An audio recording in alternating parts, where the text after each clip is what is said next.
उनखे कलदम करार ॾिनो वियो आहे।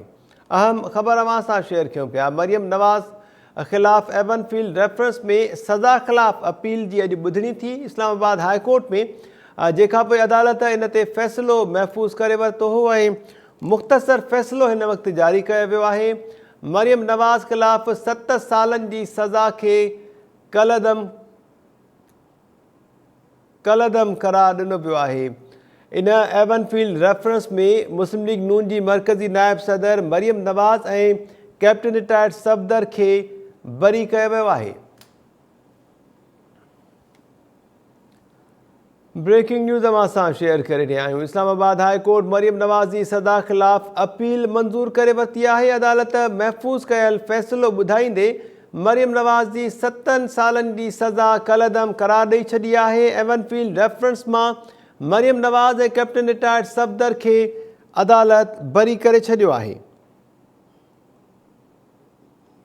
ब्रेकिंग न्यूज़ अवां सां शेयर करे रहिया आहियूं। इस्लामाबाद हाई कोर्ट में मरियम नवाज़ ख़िलाफ़ एवनफील्ड रेफरेंस जी ॿुधणी थी, अपील ते इहा ॿुधणी थी आहे, जंहिंखां पोइ अदालत फ़ैसिलो महफ़ूज़ करे वरितो हो ऐं हाणे मुख़्तसर फ़ैसिलो जारी कयो वियो आहे। अदालत मरियम नवाज़ जी अपील मंज़ूर कंदे संदसि ख़िलाफ़ 7 सालनि जी सज़ा खे कलदम करार ॾेई छॾियो आहे। एवनफील्ड रेफरेंस में कैप्टन रिटायर्ड सफ़दर ऐं मरियम नवाज़ खे बरी कयो वियो आहे।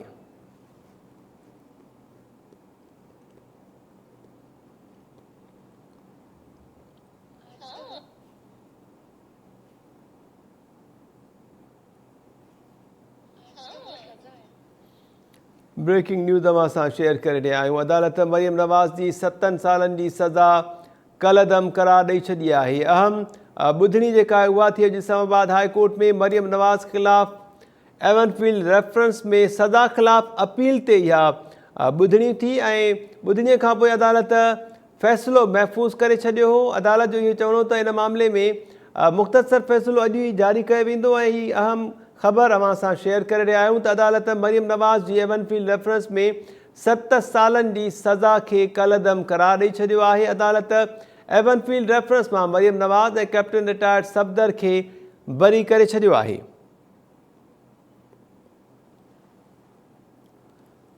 अहम ख़बर अवां सां शेयर कयूं पिया। मुस्लिम लीग नून जी मरकज़ी नायब सदर मरियम नवाज़ खे एवनफील्ड रेफरेंस मां बरी कयो वियो आहे। मरियम नवाज़ खे ॿुधायल 7 सालनि जी सज़ा खे इस्लामाबाद हाई कोर्ट कलदम करार ॾेई छॾियो आहे। इज्जत से अपने मुल्क वापस लेके आएगा मरियम नवाज़ अदालत ॿाहिरां हिन वक़्तु मीडिया सां ॻाल्हि ॿोल बि कंदी।